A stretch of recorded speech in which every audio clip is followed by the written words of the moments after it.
Hello everyone, and thank you for tuning in again to the Women for Change podcast. Start your business, change your life is my motto, and I'm here again this week. I can't believe we're in week 5 already. It's such a huge accomplishment because I've said in my previous podcast that I've been wanting to do a podcast forever, and I'm on episode 5. I can't believe it. It's really time to get more professional now and get a nice intro and all of that good stuff. But I really just wanted to start this, and I found that trying to be too perfect and wanting to get a professional intro and a music intro was really adding to my procrastination habit. I have a little procrastination habit. Do you ever find when you know there's that one thing that you need to do and you always find like a million other things to do other than the thing that you need to do? I'll hold up my hand. Hold up hand emoji. That's me. But then I get to it and it gets done, and then I'm like, well, that wasn't so bad, was it? It wasn't bad at all. Okay, so episode 5, it's kind of jumping off of the back of episode 4, where in episode 4 I talked about the number one secret that I use to create content whilst busy. And if you haven't listened to that yet, I really do suggest to go back and listen to it. It's only 9 minutes, and it just reveals the secret that I use to create content living in this busy life, whether you're a mompreneur or just somebody who just wants to start or grow their business and you're trying to cut out time to create content. That's what I go over in episode 4. Why is content so important? Like, what's content? I just want to start a business. Why do I need content? What are you even talking about? Okay. In the online world, on your social media platforms, on your website, you're going to have to communicate to people. And for example, if you are offering services or products, you can't just sit there day in and day out and say, buy my service, buy my product, buy my service, buy my product. You have to offer valuable information, and that, my lovely people, is called content. So you need content to attract the audience that you want. It's that simple. We have to do it. There's no ifs and buts about it. You have to create content. And so in this podcast episode, I'd like to go over with you how to create compelling content suitable for your business. So what I would do first is pick a content type. And when I say type, I mean you can pick writing. If writing is your thing, then I'm talking about blog posts and articles and reports and guides, things like that. If audio is your thing, then it's like this. It's a podcast. Or if you don't want to put it, you don't have to put it on a podcast platform. You may just create audio and it goes on your website. Video could be your thing, where you create short snippets of videos that go on your social media like Instagram or Snapchat, or on your website or on YouTube.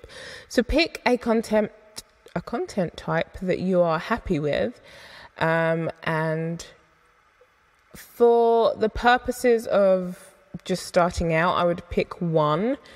I always think get good at one thing and then develop from there. It's the same for starting out with social media for your business. Pick one platform and get really good at it and then expand from there. But I digress. So back to creating compelling content. So number 1, pick a content type. Number 2, the next thing you should be doing is researching similar companies in your industry for ideas and popular subjects, and then do it better. For example, if you own a bakery and you're thinking of some way that you can create content, I would say recipes, right? Recipes are always a good thing to do. There's going to be tons of ideas on the internet. So go to some of the leaders that you can think of, some of the popular chain of bakers, and, you know, for example, Georgetown Cupcakes. See what they're doing, see what content they're coming up with. They could have written blogs, like some unique recipes for cupcakes or unique designs or way to do the frosting. So think about what they're doing, then put your own spin on it. Put your own zhuzh, your own uniqueness on it. So that could be a written blog post with images. That will be great for your website, great for Instagram, great for Pinterest. Or if you are comfortable, then you could do a video about it. Show, literally, this is the recipe, this is how you make it, and this is how I do it. It could be a long video that could be on YouTube, or it could be a 60-second quick video that you could put up on Instagram and on your website. So that's what I mean by it's okay to look around and get inspiration. It's not okay to copy because that's just boring. And you're in business because you want to put some of your energy into the world. So it's just not cool to copy. I just think it's boring. And then step 3, create a 3-month plan. Why I say 3 month is because the month goes by really quick and you may start the plan but not finish the plan today. A week might go by, then you're already, 1 week into the month. You've only got 3 weeks left. So create a 3-month plan on what content you're going to create and when you're going to publish that content. So for example, back to the bakery example, if you think, okay, I can do this, I'm going to create 1 video a week and I'm going to start it on this day and then I'm going to film it on that day, edit this day, publish that day. This can be written down and plan it out for 3 months. The next step, which is step 4, is to take action. Nothing is going to work. We can write goals, and I said this in my blog posts, in my previous podcast, but nothing is going to happen if we don't take action. That's just the simpleness of it. There are really, in business, no real big, huge secrets to success. It's just taking action. Those who dare to do are successful versus those who dare to not do.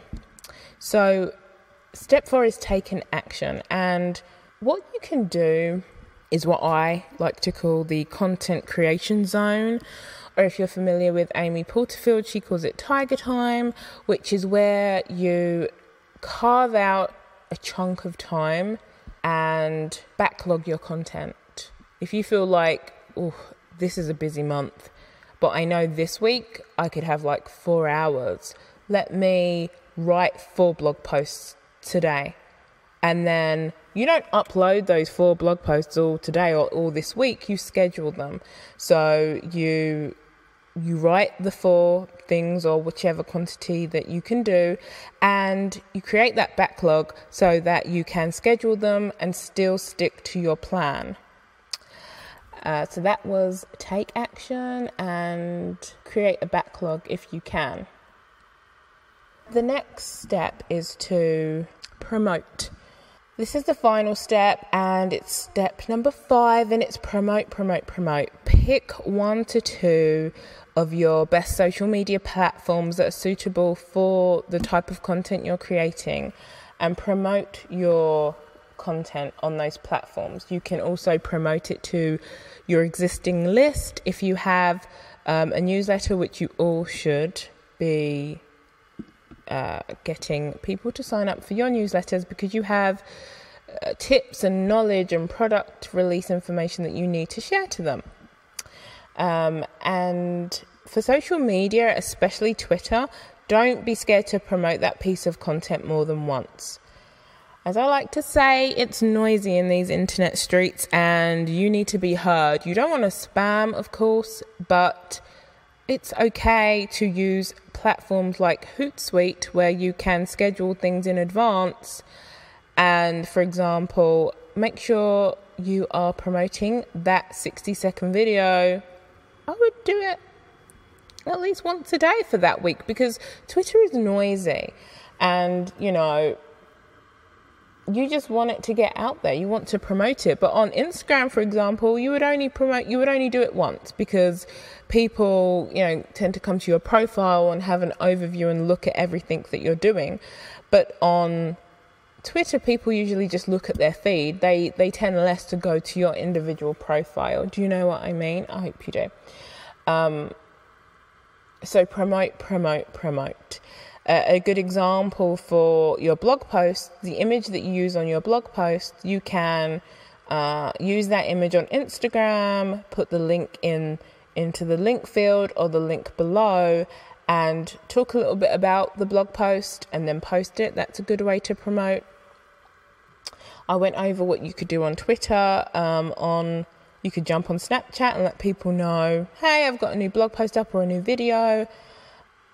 Periscope is great as well. I like to jump on Periscope really quickly. I'm not a very long Periscoper, but last week, or maybe this week, I jumped on Periscope to promote last week's episode. Just quickly letting people know, hey, this is what I spoke about in this week's episode of the podcast. I put the URL there, check it out. And of course it publishes to Twitter, and Twitter, puts a snippet of your page in your feed. So it just works out well, but you can't create content and let it sit on your site. Nothing is going to happen. I mean, obviously there's SEO and it can go in Google, but you have to promote your content. That is how you are going to be found out. That's how people are going to find you on social media and, share your content as well.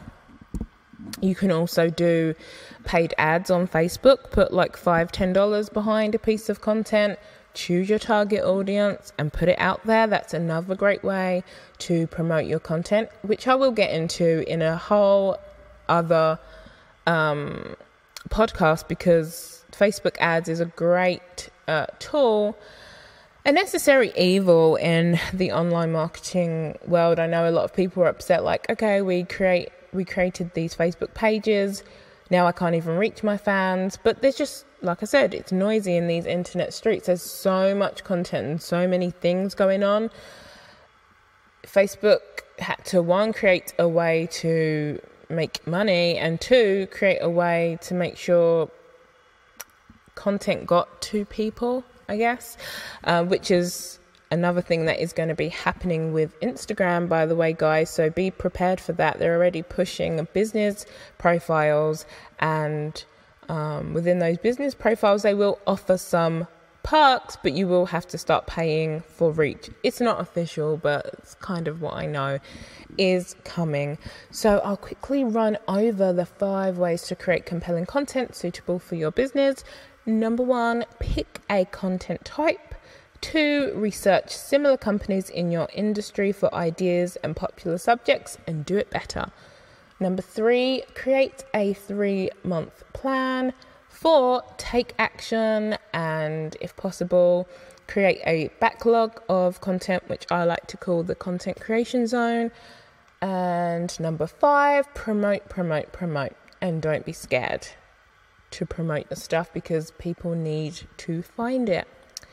So I know that this could all seem like a little bit too much, but as a bonus gift with this episode, if you head over to womenforchange.info/EP5, I've got a free bonus gift for you guys, and it is a content plan. So it's a plan that you can print out or fill in online, and you can that can be your 3-month content plan if you like. I mean, there's lots of different things you could do. You could just use your Google Calendar, you could use a piece of paper, a diary, but I have created that for you guys just to make it a little bit easier for you and help you along the way.